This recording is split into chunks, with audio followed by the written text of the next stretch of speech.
Si les jeux indés ont substantiellement moins de gras à proposer par rapport à un AAA à la même époque, il n'en reste pas moins que ces jeux doivent se démarquer en essayant d'être les meilleurs dans un domaine et pas recopier en moins bien des concepts datant de 2001. Salut à tous et bienvenue dans cette critique qui va parler de Tiny Metal qui aurait pu être le successeur d'Advance Wars.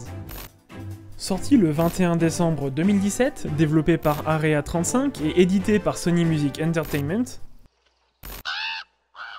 Si, je te jure. Tiny Metal est développé en parallèle, ou plutôt en attendant que le projet principal qui est Project Phoenix se voit gonflé de développeurs supplémentaires. Le jeu se vend clairement comme héritage d'Advance Wars, titre du studio Intelligent System et édité par Nintendo pour la GBA. Et en découvrant l'existence de ce jeu, et étant fan de la saga Fire Emblem et Advance Wars, je n'ai même pas prêté attention aux critiques qui pouvaient être moyennes, et j'ai foncé, me procurant le jeu au prix fort de 25€. Et tu t'es fait carotte. Pire, je me suis fait navet. T'es sûr que tu veux pas que je reprenne l'écriture des blagues?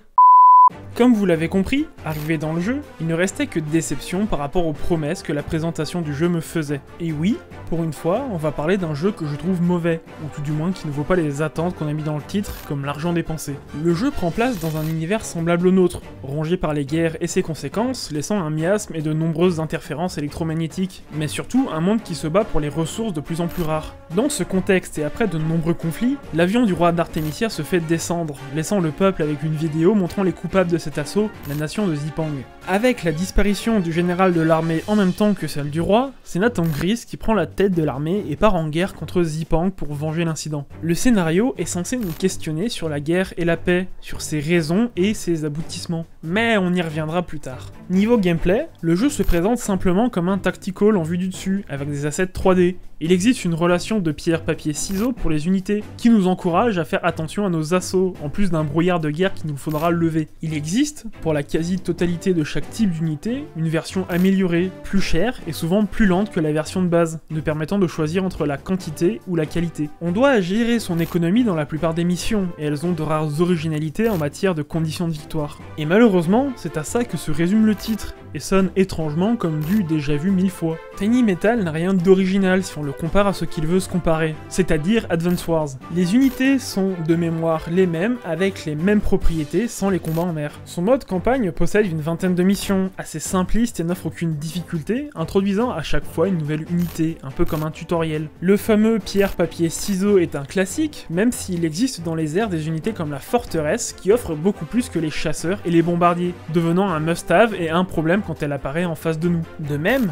certaines unités remettent en question la relation des faiblesses, comme les forces spéciales, qui sont presque indestructibles même avec les bonnes attaques. Le scénario est japonisé au possible. Bien que ce ne soit pas un défaut à la base, on se retrouve juste avec une histoire insipide, des personnages qui ne parlent pour rien dire, et des situations totalement incroyables en temps de guerre. Les dialogues traînent en longueur sans étoffer l'histoire, et une bonne partie de l'univers mis en place à la base n'est même pas utilisée, surtout pour les miasmes. De plus, la solution pour la paix est classique et sans originalité, et d'une simplicité en plus d'être très peu présente alors que c'était pour les développeurs une qualité importante. Le fameux faire la guerre pour avoir la paix et le questionnement sur la position des mercenaires introduit moult contradictions nuisant au développement de l'histoire. Les personnages, en plus de rentrer dans des tunnels de narration, ne sont pas présents dans le jeu, à part en escarmouche, et n'offrent aucun intérêt supplémentaire que le changement de couleur. La narration est simple, basée sur un narrateur à chaque début de mission, et un petit dialogue à la fin de celle-ci. Les interludes pendant les affrontements ne valent pas le coup. Si le scénario n'est pas le point fort du jeu,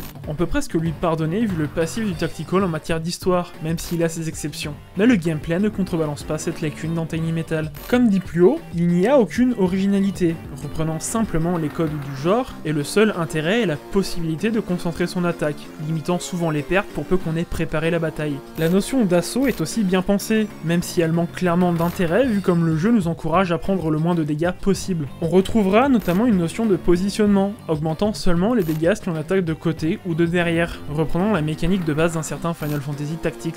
Les missions ont, en plus de ça, des cartes énormément fournies, nous laissant souvent plus l'impression d'être bourré d'objectifs pour occuper le joueur, plutôt qu'un positionnement des points points clés nous laissant des objectifs non formels, comme la prise des hauteurs, et s'enferment beaucoup trop dans l'attente. Les cartes sont parfois incroyablement petites, et ne laissent que très peu de place pour nos unités, d'autant que le jeu nous force à en avoir beaucoup. En plus, la façon de représenter les batailles est mal pensée, nous forçant une vue très rapprochée, alors que c'est un clair avantage de voir loin dans les tacticals, ou tout du moins d'avoir une vue d'ensemble facilement. Et c'est sans compter sur la gestion du Fog of War, qui ici elle prend une tournure très sympathique avec l'apparition du radar, dont on regrettera le manque de clarté. Les unités cachées ne le sont pas vraiment, rendant les embuscades quasi impossibles à mettre en œuvre, s'il n'y a pas une immense forêt cachée par une montagne. Si le gameplay classique n'offre aucune réelle ouverture du tactical, il nous promettait, avec ses critiques fièrement postées sur la page Steam et sur Metacritic, une originalité tout autre, et surtout un impact tout autre. Petit exemple. Tiny Metal ne copie pas la formule d'Advance Wars, il l'a fait évoluer. La 3D amène une meilleure façon de combattre et dit où sont les ennemis. On contrôle facilement l'armée avec une manette ou à la souris. Tiny Metal est un excellent tactical RPG. Oula, il va péter un câble. Pas du tout, je suis très calme. Comment vous dire? Non, non et non. Et pour vous dire à quel point Tiny Metal est à Advance Wars ce que Star Wars est à Star Trek... Stop! Quoi? T'es sûr qu'on garde ça? J'en ai marre de perdre des abos à cause de toi. Au coin. Non! J'ai dit au coin. J'en ai marre de ce boulot de merde.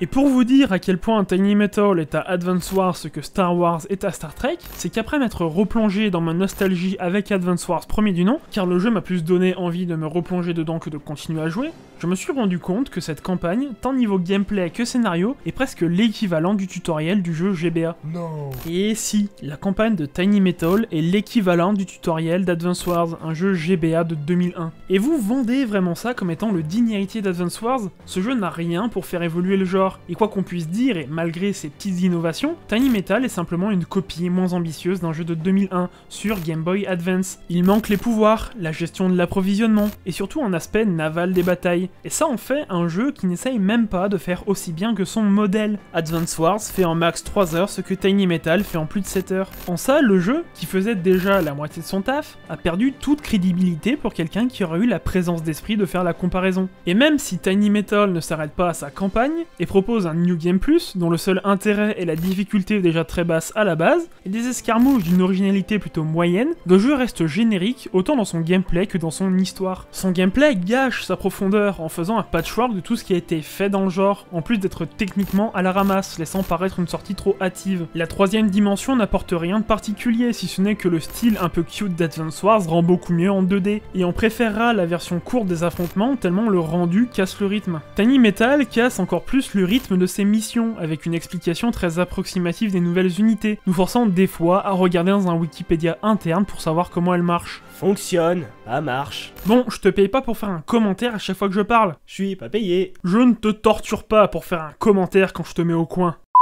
Bien sûr, si on prend le jeu en tant que tel, il n'est pas exécrable, mais l'excuse du « ça faisait longtemps qu'on n'avait pas eu un jeu comme Advance Wars » me laisse un peu en mode « sérieusement ?»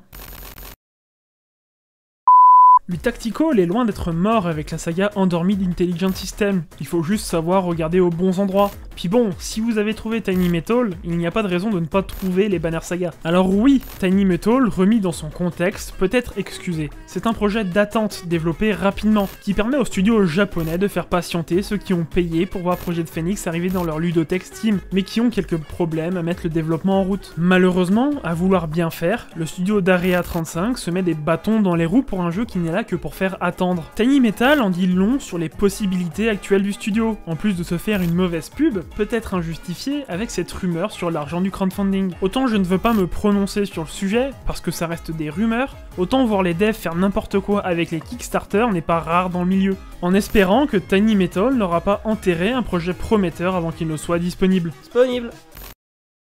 Tu pouvais pas t'en empêcher, hein.